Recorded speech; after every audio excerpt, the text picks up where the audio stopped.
अगर चारों शंकराचार्य मना कर रहे हैं किसी बात को लेकर, तो भारतीय जनता पार्टी क्या आरोप लगाएगी उन पे कि वो सनातनी नहीं है। मोदी जी लोकार्पण करेंगे, मूर्ति का स्पर्श करेंगे और मैं वहाँ ताली बजा के जय जय करूँगा।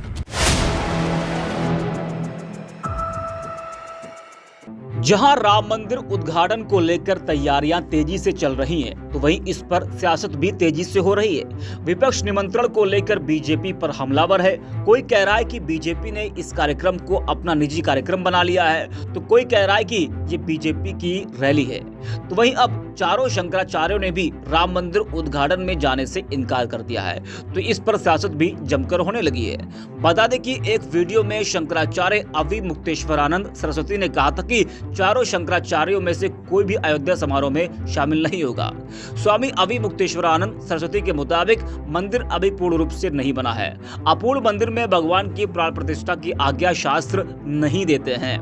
वहीं निश्चलानंद सरस्वती का कहना है कि राम मंदिर उद्घाटन में शास्त्रीय विधान का पालन नहीं किया जा रहा है। पुरी के गोवर्धन पीठ के शंकराचार्य स्वामी निश्चलानंद सरस्वती ने फिर से सनातन धर्म के नियमों के उल्लंघन की बात कही है और इसके साथ ही उन्होंने यह भी चेतावनी दी है कि उनका कोई बाल भी बांका नहीं कर सकता, इसलिए उनसे टकराने की गलती न की जाए।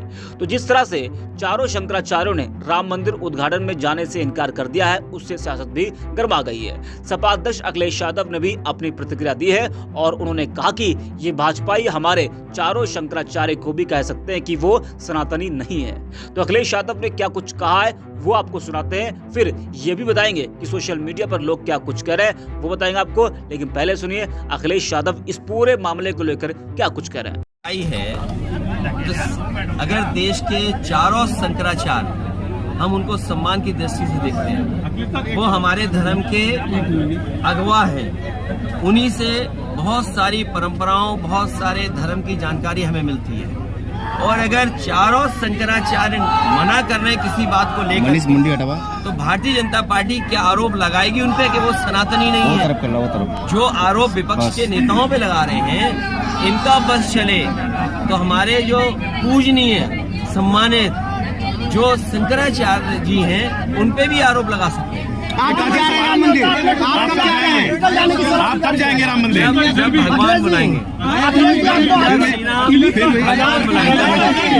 तो अखिलेश यादव को आपने सुना। अब सोशल मीडिया पर भी इस पूरे मामले को लेकर घमासान मचा हुआ है। कई लोग अपनी अपनी प्रतिक्रिया दे रहे हैं। शैलेश पति त्रिपाठी लिखते हैं कि सही है, क्योंकि वहां सनातन आस्था और मान्यताओं का मजाक उड़ाया जा रहा है। हिंदुओं के आराध्य सियाराम और उनके उपासक शंकराचार्य, जिन्हें ये ज्ञान है ये कार्य हिंदू विधि विरुद्ध हो रहा है, जाने से इनकार कर दिया, तो जो अपने को हिंदू कहता है उसे इस फैसले का स्वागत करना चाहिए। वही मनोज यादव नाम के एक यूजर है, वो लिखते हैं कि शंकराचार्य स्वामी निश्चलानंद का नरेंद्र मोदी पर निशाना। शंकराचार्य स्वामी निश्चलानंद बोले, मोदी अर्ध निर्मित राम मंदिर का उद्घाटन कर पाप कर रहे हैं और हम इसे बर्दाश्त नहीं कर सकते। अरबों एटम बम दृष्टि मात्र से नष्ट कर सकते हैं, हमसे टकराने की कोशिश ना करें। अवधेश कुमार नाम के एक यूजर है, वो लिखते हैं कि बिल्कुल सही कह रहे हैं। मैं तो कहूंगा कि 22 जनवरी को कुछ विशेष लोगों द्वारा तमाम भारतीयों को बेवकूफ बनाया जाएगा। चारों धाम के शंकराचार्य नाराज हैं क्योंकि राम का ही राजनीतिकरण कर दिया गया है। तो राम मंदिर उद्घाटन को लेकर जमकर राजनीति हो रही है। विपक्ष से लेकर चारों शंकराचार्य भी अब इस पूरे मामले को लेकर सरकार को घेर रहे हैं। कोई कह रहा है कि बीजेपी लोकसभा चुनाव को देखते हुए जल्दबाजी में राम मंदिर का उद्घाटन कर रही है, बल्कि अभी राम मंदिर पूरी तरीके से तैयार भी नहीं है, लेकिन लोकसभा चुनाव को देखते हुए जल्दबाजी की जा रही है।